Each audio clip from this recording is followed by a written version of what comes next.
Okay, now we're at a point where we know the Finns adopted the 91 Mosin Nagant. We're going to start talking about the modifications. And you're asking, well, how is this tied in to the M28? Well, we're establishing what these people did is they adopted an older weapon system.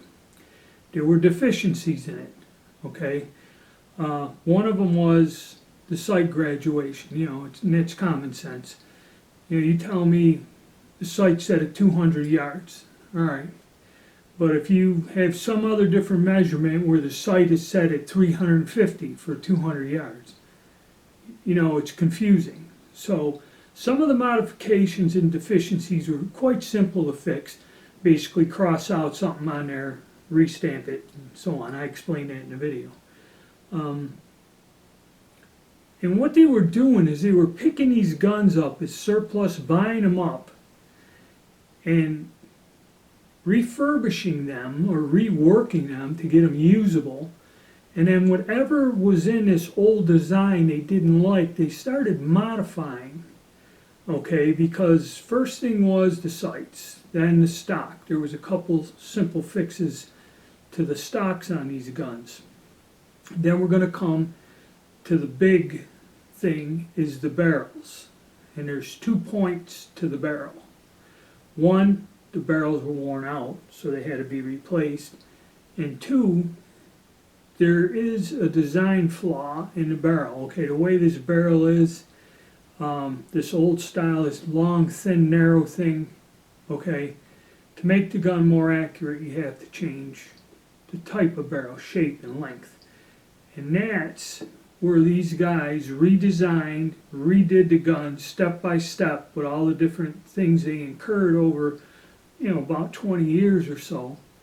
And then what they did is they reworked. I don't think they really, you can't say they went from scratch and made a whole new gun, but they took a bunch of stuff they had and ended up with this. After they made some design changes, some modifications, they more or less upgraded the rifle system to something better than what the original 1891 version was. And even though they didn't do it on today, the reason which makes these guns collectible is not a lot of them have survived or got here. The numbers were low that ended up here in the U.S. But they've taken this system, which was, by the time they were doing it, considered outdated, even though the Russians continued to manufacture the long rifle up until World War II with very little changes, mostly cosmetic and something to speed up manufacturing, but they never really redesigned the gun and modernized it until they got into their carbines. Okay, the carbines kind of caught up to what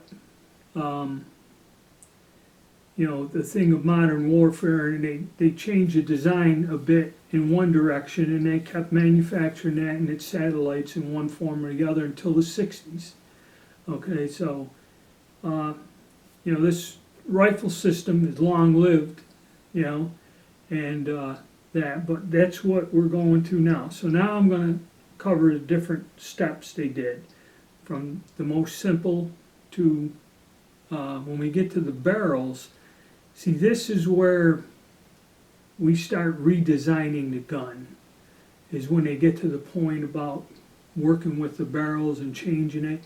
That's where we start redesigning and modifying and going down a different path.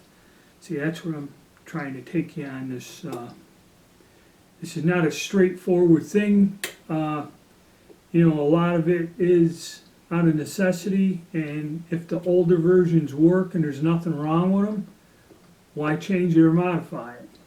Okay, that's kind of what they did. Very efficient, very cost effective. But it does give us a ton of variants to study, examine, markings, and it makes the collecting mill surplus hobby kind of interesting.